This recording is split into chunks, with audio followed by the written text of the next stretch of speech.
Wow. It's already here. Wow. Train station lang siya. Tingnan nyo. This, they say is the parang futuristic metro station. Tingnan yung ganda. Ang ganda. It's a Eye of Shenzhen. Or Shenzhen Eye. Parang ganun. Ayan. Look at how beautiful ng station. This is only a metro station. Ayan. Kasi most of yung mga taga-China is gumagamit na sila ng app. Scan na lang. Pero since wala akong mobile number sa China, ganito yung ticket. Oh, ganyan ang ticket nila. Para siyang coin. Let's go down. Social. Metro station lang yan.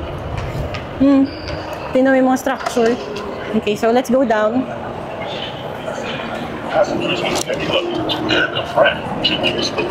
Ayan siya.